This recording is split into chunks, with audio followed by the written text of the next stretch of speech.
De volta com o Jornal da Gazeta e está na hora da entrevista do dia com Denise Campos de Toledo. E nós vamos falar agora sobre a CPI das fake news da Assembleia de São Paulo. Eu converso com um dos integrantes dessa comissão, Paulo Fiorilo, que é deputado estadual pelo PT. Deputado, boa noite. Boa noite, é um prazer participar aqui desse debate. Bom, e vamos falar então da novidade do dia, que é a expulsão de dois dos investigados por essa CPI, né? Douglas Garcia e Gil Diniz. Eles foram expulsos do PSL por conta até de todas essas investigações de divergências do partido. Como é que fica a situação deles agora? Na realidade, expulsão hoje no Brasil significa uma carta branca para eles continuarem exercendo o seu mandato e procurar um outro partido. O deputado só perde o mandato se ele tiver um processo de saída sem autorização partidária. Então, nesse caso, na realidade, ao contrário de ser uma punição para os dois, foi a alforria para eles poderem continuar exercendo os seus mandatos. Vou dar um exemplo. Quando eles foram suspensos pelo PSL, eles tiveram que sair das comissões, porque eles não tinham mais representação partidária. Agora, sem partido, eles podem se filiar a qualquer um partido e poder, de novo, exercer as suas funções nas comissões da Assembleia. Porque quando fica insatisfeito, o deputado tem algumas janelas que ele pode mudar de partido. Perfeito. Mas agora não seria o caso, né? Então eles seriam obrigados a se submeter a todas as decisões do partido e agora não tem mais isso. Não tem, então, portanto, na minha opinião, é uma carta de alforria, não há uma punição. Isso não é só no caso deles, a gente tem vários outros exemplos, infelizmente, que a expulsão é uma forma de beneficiar o deputado. Agora, de qualquer modo, as investigações prosseguem. Vai ter mais investigações, inclusive convocação de um dos assessores de gabinete do Douglas, né?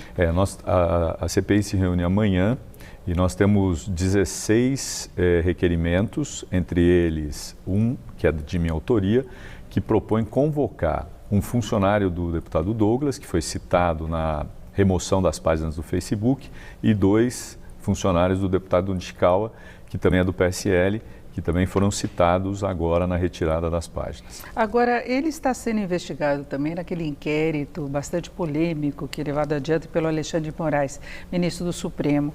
Agora, qual é o objetivo da CPI das fake news em São Paulo, em relação à atuação deles em São Paulo especificamente? Então, a CPI foi constituída para investigar as eleições, o uso de fake news nas eleições de 2018. Óbvio que se a gente perceber conexões com ações que foram produzidas depois da eleição, a CPI também pode investigar.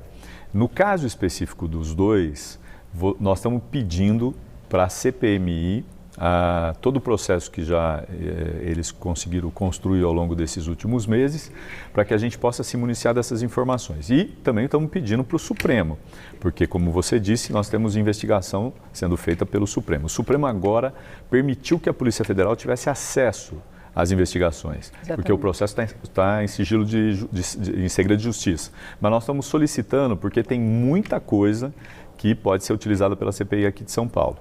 Agora, eles se defendem dizendo que é uma questão de liberdade de expressão, que eles tinham opinião própria e se manifestaram, inclusive através das redes sociais, que não necessariamente seria fake news. E quem se defende coloca muito como uma disputa partidária, né? Então, seria entre os apoiadores do presidente Bolsonaro e quem é contra o presidente Bolsonaro. E fica aquela discussão até que ponto que se tem uma notícia falsa, que seria fake news, até que ponto que se tem uma manifestação, como definir tudo isso, porque não é só São Paulo, nós temos uma CPI no Congresso e temos a definição também de um projeto para inibir as fake news e punir. Perfeito. O projeto está na Câmara, foi aprovado no Senado, a Câmara está discutindo, quer melhorar ou quer aprimorar o projeto, e as duas CPI, uma CPI aqui e uma CPMI lá, que lá é mista, aqui não. Eu acho que nós vamos ter uma oportunidade muito grande para poder fazer esse debate. Inclusive a CPI aqui de São Paulo, nesse primeiro momento, ela discute o conceito de fake news, que é muito difícil. Quem produz, quem dissemina fake news diz o seguinte: não, é minha opinião, é o meu direito de opinar. Claro, todo mundo tem o direito de opinar. O que não pode é reproduzir ou produzir notícias falsas. E notícias falsas não acontece só na questão da política. Nas eleições a gente percebeu, nas eleições de 2018, nós vimos o quanto de notícias falsas foram disseminadas. Mas a gente tem na saúde, por exemplo, aqueles que negam as vacinas ou que dizem que tomar vinagre com limão vai se proteger da Covid. Vitamina, coisas assim.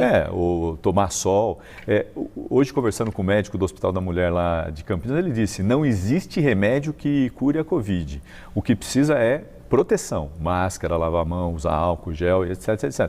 Então, a produção de fake news, ela se dá em várias áreas. E, normalmente, na política, ela se dá contra o adversário. 2018, a gente viu como foi. Agora, elas não surgiram em 2018. Em 2016, a gente já teve indícios disso. Nós queremos apurar as notícias falsas. Opinião todo mundo pode ter. Agora, disseminar notícias falsas é crime.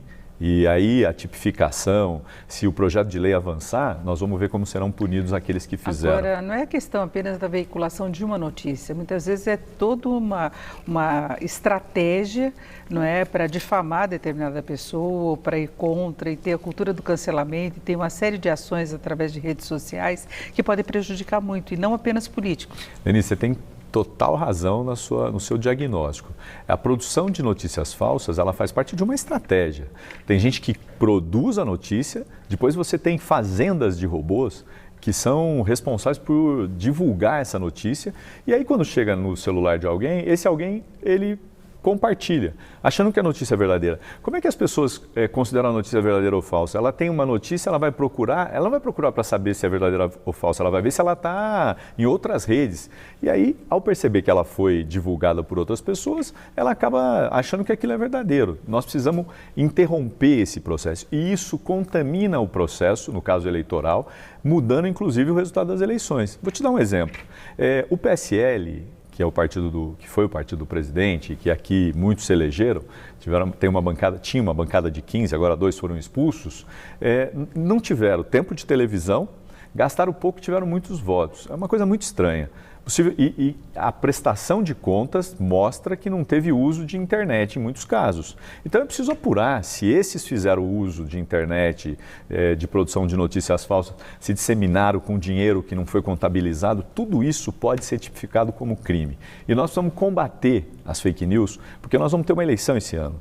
Em novembro a gente tem o primeiro turno. Nós não podemos permitir que o uso de fake news, da forma como foi utilizado em 2018, possa ser utilizado de novo para prejudicar eleições. Agora, deputado, vários partidos utilizaram, inclusive o PT também foi acusado de ter divulgado fake news. Até que ponto a definição, por exemplo, de um projeto não restringiria determinadas publicações que não são necessariamente falsas, mas que ganham forças, pegando determinados aspectos, assim, algum problema que a pessoa tenha tido investigações, alguma coisa que seja denúncia, que se tira lá do baú e se coloca para distribuir, e é muito usado e ganha força na época de campanha. Denise, tudo que é verdade, se for divulgado e divulgado de forma corretamente, não tem nenhum problema.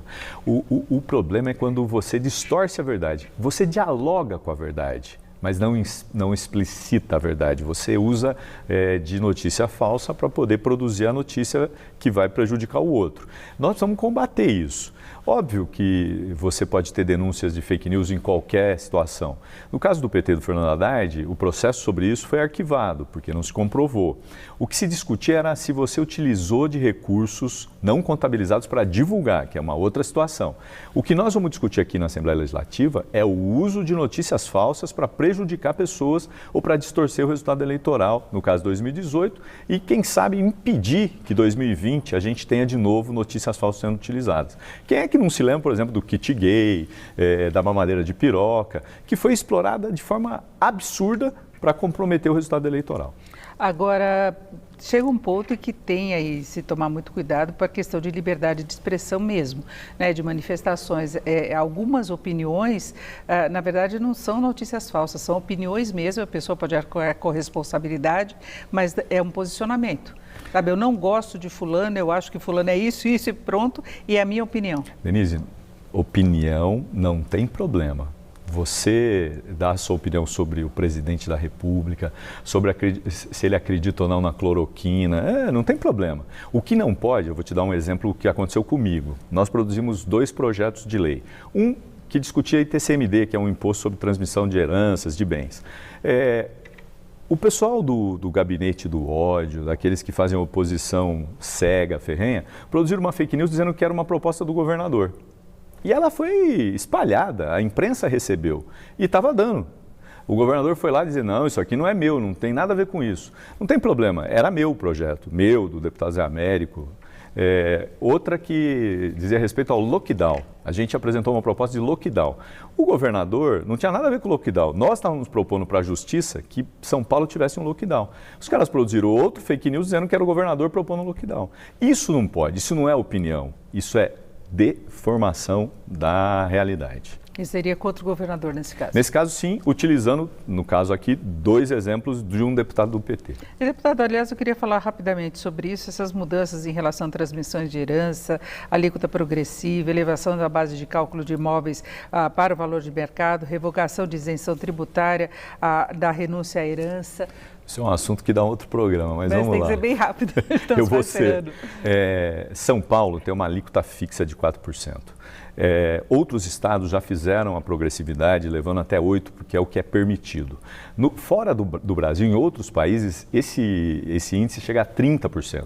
O que nós estamos propondo não é fazer com que o pobre pague o ITCMD. Aliás, nós estamos isentando, nós estamos aumentando a isenção, dobrando, em alguns casos, mais do que dobrando. E nós só vamos cobrar da diferença. Portanto, assim, o que nós queremos é que quem tem mais possa contribuir com mais. Uma taxação maior na herança. Exatamente. E eu vou te dar um exemplo. Agora, recentemente, os milionários do mundo fizeram uma carta dizendo que eles querem pagar impostos sobre as suas fortunas para contribuir com a pandemia.